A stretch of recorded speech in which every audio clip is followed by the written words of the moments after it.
Yeah, y'all. Is that thing on there? Yeah. Oh, good. My little thing on. Is it green? Oh, good. So last time we were in the sanctuary, if you remember that, we were in the sanctuary, so we didn't write stuff down. So I kind of wrote stuff down that we talked about. So we're doing this really. We're doing Colossians 2 through 6, and I kind of put "Talk is Cheap" as a title. Looking back on it now, the two major themes that we're going to be looking at is walking and talking, but talking is a vast majority of what's being conveyed here in these verses, because the first couple of verses, verse 2 and verses 3 and 4, talk mainly about prayer. And I told you about the kind of the way that we communicate with God and how we communicate with other people, right? Whether they be believers or non-believers. So it talks about, in this space, talks about in verse 2 how we need to be devoted to prayer. God wants us to wants us to communicate with him, talk to him.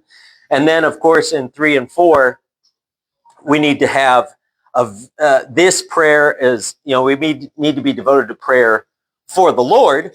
And then in that space, we need to help pray for those around us as well. Have a visionary prayer. Paul looked beyond himself to pray for others and pray for the ministry in whatever circumstance he was in. He didn't pray, "Hey, help me get out of prison." If you remember, this is one of the prison epistles, and he wrote it to Colossae, a place he had never visited. So he didn't pray for these people like, "Hey, I know you don't know me, but hey, can you pray that the Lord will get me out of prison?" No, no, no. As a matter of fact, if you really take a step back and look at the whole of it, here, Paul was incarcerated for a couple of years during this time. He wrote 4 of the books of the Bible that we have today. So he obviously was not just sitting around doing nothing. He was actually active in ministry, and that's what he asks for, that doesn't matter what circumstance he's in, that he could be utilized in that circumstance, and then have those specific prayers for people. Then he shifts gears in 5 and 6, and this is what we've been talking about here in 5 and 6, and this is the part that we really need to lean into. We talked about verse 5, about our walk, and then verse 6, we started to get into our talk. So in verse 5, we kind of really got into that. Verse 5 says, "Walk in wisdom towards those who are outside, redeeming the time." So the earlier things are kind of how we talk to God and believers and how that communication works, on how we fellowship with each other and pray for each other and pray to the Lord and all that kind of stuff. But he also says, make sure that you're always presenting yourself in the things you say uh, with wisdom, is the thing we kind of talked about the most there. The concept is the walk. We've talked about walk in our church services. That word walk in the Greek means basically how you regulate your life. It's not just taking a stroll down, the street per se. It's how you regulate your life. It's the business of your life. How you conduct the business of your life is how people will be able to know more about you. That's just how it is. If nobody has seen you or heard you or talked to you or doesn't know you from Adam, the only way they're going to be able to know you is to view you, right? Even if they cannot talk to you, sometimes they say never meet your heroes, right? So in the movies and stuff like that, you'll go to the movies and you'll see an actor or an actress portray a character in like a TV show or a movie or something like that, and you think, man, that guy is a cool guy. That character that he plays is a cool guy. You know what I mean? So when you see that person, that person's face, you associate it with that character because that's all you know about them, right? You actually don't know about them personally. You only know about the character that they portray in that movie. And then they say never meet your heroes. You go and you actually go on like social media or something like that, and you hear about this person, that person. So, they're just post like terrible things, or they have, nasty political views, or they have terrible thought processes about family life and things, or their family is, just a train wreck of different things. You know what I mean? Those types of things, and you don't have to look very far in Hollywood to be able to find those things. Marriages that are, not doing too well, and all those kinds of things. You don't know anything about them, but when you see them, you think about the character that they play in a movie, and you think, wow, that guy must be cool. But then you meet them in person, and you're like, yeah, right? And on the other hand, I'll say a guy like Keanu Reeves, for example. He always plays these action guys that go around and shoot people in the head and stuff like that. And you're thinking, whoa, this guy is like crazy. But in real life, he's an extremely generous person. So you don't really know somebody unless you actually get to meet them, and you can observe them from a distance. And that's the walk that they have. It's how they regulate their life. You'll be able to see them, and you'll be able to judge them differently based off of how they act and react with the people around them. That's why God calls us to do that with wisdom. That word that we looked at last time, wisdom, is to understand and to function accordingly, right? Wisdom is not just knowledge. Knowledge is just the understanding of something. But to be able to utilize that knowledge is wisdom. So it's not just understanding, but it's understanding and function accordingly to the knowledge that you have. We call that sometimes the paradigm of our life, right? A paradigm is how we act and react to the world around us, and it's based off of all the knowledge and the experiences and everything that we have. It culminates together, and we react accordingly. Some people have different paradigms, so they act different ways based on different situations. You could have one situation that's exactly the same.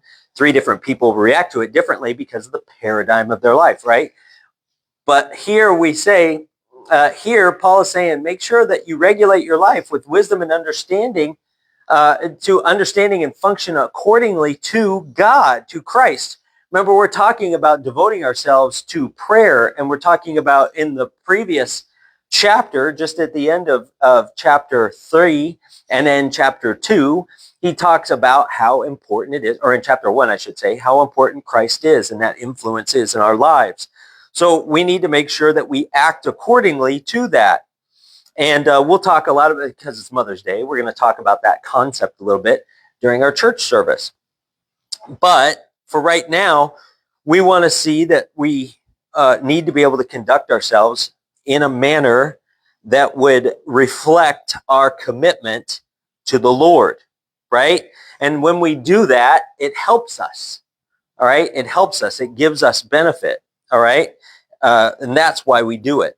And then we began to talk about talking, right? That's the part that we just got to, and we'll finish up with that today. We talked about talking because then in verse 6, it shifts. In verse 5, it says, walk in wisdom. In verse 6, it says, let your speech always be with grace, seasoned with salt, that you may know how you ought to answer each one. Here, once you observe somebody and that observation seems like, well, that seems like a nice person or whatever, then you go talk to them. And when you talk to somebody, that's your confirmation. How they present themselves to you in their speech is going to confirm your suspicions or change your perspective on the way you look at them, right? That you see somebody, oh man, he seems like such a nice guy, and you talk to the guy and he's just, awful, and he uses terrible speech and things like that. That changes your whole paradigm. It changes your whole perspective on things. So the idea is winning words is what I put down. That's what you want to give, is winning words. Words that are affirmations of who you belong to. And it says specifically, it says, let your speech always be with grace. And we kind of talked about grace, and I want to reiterate that part before we talk about the next part, and then we'll be done with it. This concept of grace, and I put grace versus mercy, is because a lot of times we use grace and mercy interchangeably sometimes, but they're 2 very different concepts.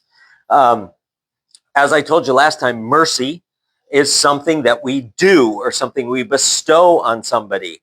When somebody does something wrong, they deserve to get the punishment that they're going to give, but instead of giving them that, we give them mercy.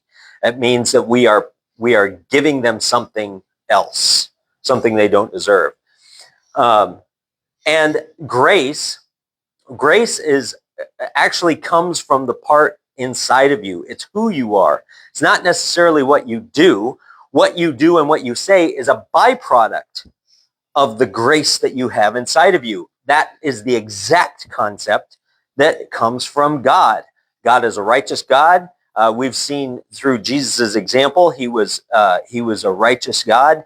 He also was angry at people when they did dumb things. You know what I mean? There's a whole spectrum of emotions that are okay to be able to function in and still be gracious, right? Grace is who you are, and the things that you say and the things you do are a byproduct of that grace. It's kind of a defining trait of who you are, and it gives you that virtue. That word means delight, delight and joy and kindness. It's the affection or favor that is exercised through virtue. That's kind of a more exact kind of a definition. The affection or favor exercised through virtue. It's who you are. That virtue is who you are, and what you do and what you say stems from those things. So that's kind of where that is. But what he says here, to give an example of that, which I think is really interesting, is the last bit that we're going to talk about for this last 5 minutes. And it says here, let your speech always be with grace. So be gracious here, and it'll come out here, right? But he says, seasoned with salt, that you may know how you ought to answer each one. Seasoned with salt is awesome, right? We talked about, I think we talked about salt last time, right? Salt, they used to say worth your weight in salt or whatever, he's worth his salt or that type of thing. Salt used to be a very important commodity back in the first century, right? Sometimes people would get paid literally in salt because it was such a hot commodity back there. I studied with a chef for a couple of years. Salt is something they used back then to pack meat so that it wouldn't spoil. You know what I mean? But I don't think that's what Paul is talking about here. What he's talking about here is he's talking about seasoned with salt. He's not saying sustained with salt. He's saying seasoned with salt. In my studies, when I used to manage restaurants and stuff like that, I studied with a chef for a couple of years, and the most recognized saying that goes through all culinary institutes is that salt makes things taste more like what they're supposed to be. If you taste something that's bland, you're like, you put a little salt on it and it adds zest to it.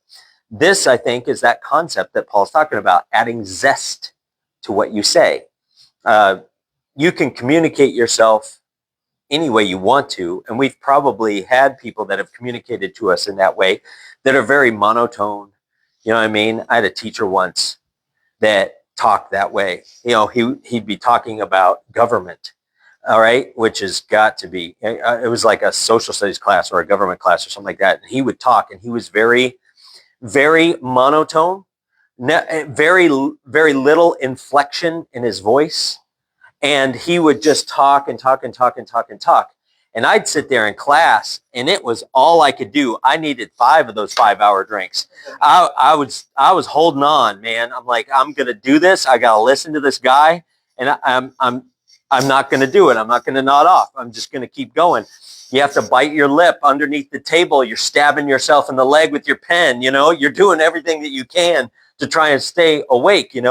So here he's saying, no. When you're talking, add some zest to it. The zest that comes from the grace of God. God is giving us his grace. That grace is zestful. So you season your speech with the grace of God and make it zestful, make it more appealing, make it more of what it's supposed to be. And that's kind of the concept here. If you speak, people can only assume that that's what it's supposed to be. If I speak in a specific way, in a negative way, in a harmful way, in a joyful way, in a happy way, people assume that that's what it's supposed to be for me. So if I put some gracious zest to what I have to say, people will know that that's who I am on the inside, right? That's what he's shooting for here. Make that, even those communications, and even the communications that we have as Christians, because people in chapter 2 of Colossians, he said being a Christian ain't always easy, because people don't want to hear that. They don't want to hear, you could talk about a prostate exam with somebody easier than you could talk to them about God, because as soon as you say, well, I'd like to talk to you about Jesus Christ, they're like, oh my word, because they don't want to be told that they're a sinner. They don't want to be told that they're wrong. They don't want to be told that there's something going on in their life that needs to be changed. Nobody wants to hear that. And yet it is the truth. It is the truth for all of us. It's the truth even for me as a believer. It still goes on. There's still a war that wages within me. The gracious part of me and the human part of me are always battling it out. And so you would think that in that place, we might have a great perspective on it, but yet it's still hard to talk about. So here's the thing. You make you gracious zest to what you have to say, and you will be able to do exactly what it says. It says that you may know how you ought to answer each one. You'll know how to communicate with somebody. You'll know how to reach somebody on their level if you give a little zest to them. Think about it. If you had two different people, one of them was kind of monotone, not very gracious in the way that they speak or communicate themselves, and you had another person that's very happy and bubbly and very nice, which person would you want to approach to talk about, even with a difficult situation?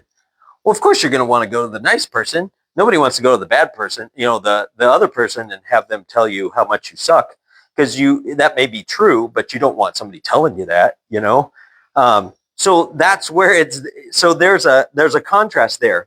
So as we communicate ourselves, we need to seek God's wisdom in how we do things, and we need to be gracious in the way that we speak so that we'll be able to communicate and reach those people on different levels. That is the end of it. 1 minute early. Does anybody have any thoughts or comments or questions on that? The next bit that we're going to talk about goes on to the last part of chapter 4 is the last chapter in Colossians. And we've seen it before when we've studied other books of Paul. The last chapter, the last bit is usually when he kind of starts talking to some personal people, because he's writing a letter to an area. And he's like, hey, say hey to this person or that person, or watch out for this person, they bite, and things like that. You know what I mean? So we'll see that kind of farewell kind of wrap up that he gives to this book. And then once we get through that, then that'll be that. And then we'll go on to something new. Okay? Let's go ahead and we'll pray and we'll get going with what we're doing here. I'll put that right there. Dear Lord, thank you so much for this time that we could do this and look at your word. And dear Lord, help us to do that. Help us to walk and talk for you. People will only be able to gauge who we are by what we say and what we do, and the time that we spend and those types of things. That's our testimony. So dear Lord, help our testimony to be seasoned with gracious salt, embedded in your wisdom. Dear Lord, challenge us to do that. It seems really easy that we need to do that, but it's hard to do sometimes. So dear Lord, give us the strength and the courage to be able to follow through on those things. Bless this time on Mother's Day as we go into our church service, open our hearts and minds to everything in there. And we give this to you in Jesus' name. Amen.